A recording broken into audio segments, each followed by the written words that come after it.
आकृति एडवर्टाइजिंग प्रस्तुत करते हैं कहानियां जिंदगी से।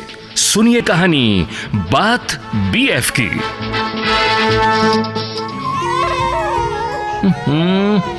डोंट वरी माय डियर, मैं हूं ना, अभी सुलाता हूं बेटी को। ठीक है। अब तो मानती हो ना, तुम्हारी बेटी का भी मैं बीएफ हूं। नीरू ने थोड़ा छेड़ते हुए कहा। अच्छा जी, बेस्ट फ्रेंड या बॉयफ्रेंड? अरे नहीं डियर, मैं प्रेरणा का बेस्ट फ्रेंड हूं। नीरू फिर हंस पड़ी। देव के लिए प्यार और बढ़ गया। समय बीतता रहा। जो कल बच्चे थे आज नौजवान हुए और फिर ठहराव वाली जिंदगी की ओर बढ़े। कुछ बड़ों ने अलविदा भी कह दिया। प्रेरणा नीरू और देव की तरह प्यारी, सहज और सुंदर थी। वो भी मुझसे बड़ी घुलमिल सी गई। चाचू चाचू कहकर जब मुझे बुलाती तो मैं गदगद हो जाता।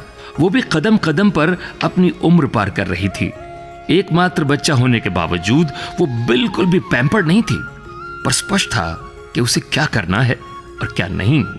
पिछले से पिछले रविवार की बात है।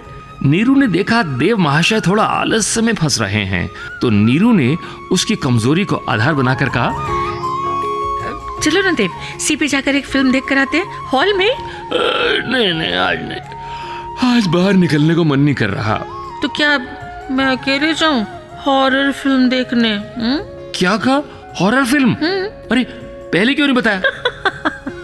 नीरू मुस्कुराई। तीर निशाने पर लगा। प्रेरणा से पूछा तो उसने साफ मना कर दिया। नो मॉम, मुझे तो म्यूजिक प्रैक्टिस में जाना है। हम एक बैंड बना चुके हैं, तो थोड़ी मेहनत तो करनी पड़ेगी ना। देव और नीरू अपनी बेटी को जान से ज्यादा प्यार करते हैं। ये बात मैंने एक दिन जब प्रेरणा से कही तो उसने मुझसे कहा, चाचू, yes, you are right.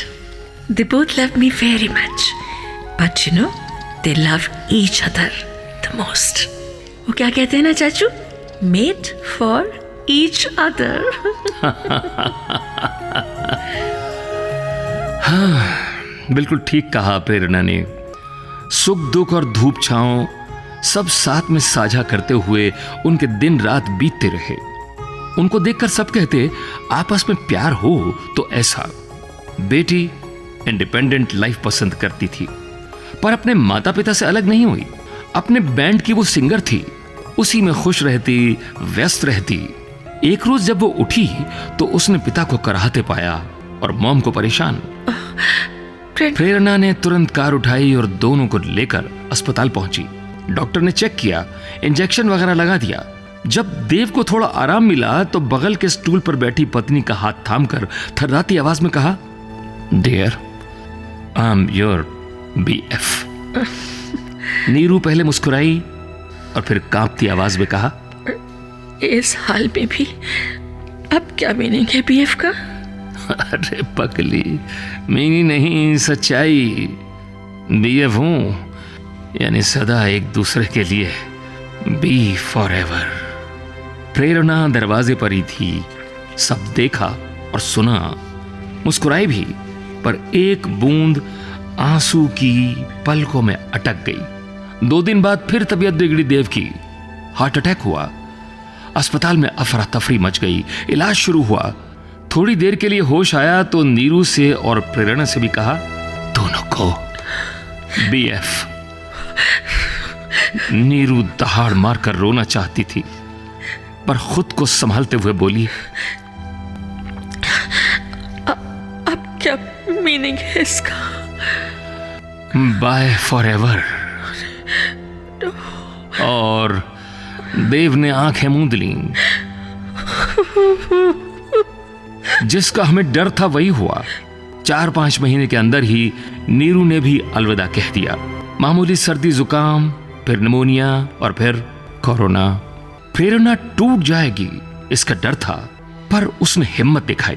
Parents के जाने का गम था उसे, पर हर आने वाले को जाना ही पड़ता है। ये बात जब उसने मुझे कही तो मैं भौचक्का रह गया। कब बड़ी हो गई प्रेरणा पता ही नहीं चला। और पिछले रविवार को जब उसका फोन आया, चाचू प्लीज आप आ जाइए ना थोड़ी देर के लिए। मैं जल्दी से वहां पहुंचा। कहीं कोई बात तो नहीं है? थैंक यू चाचू।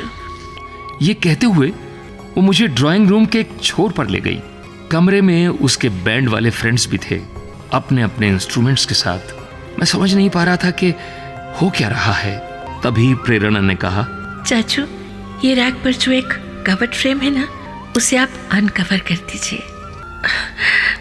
मॉम डैड दोनों आपको बहुत प्यार करते थे। दोनों की तस्वीर है। मैंने प्यार से डबडबाई आंखों से अनकवर किया फ्रेम को।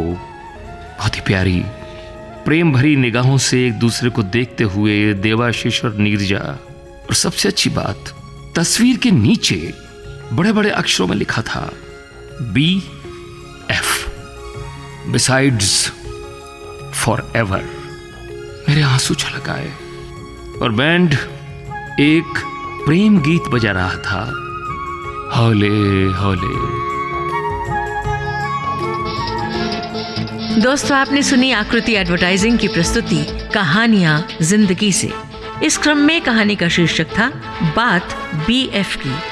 हम उम्मीद करते हैं कि आपको हमारी कहानी जरूर पसंद आई होगी।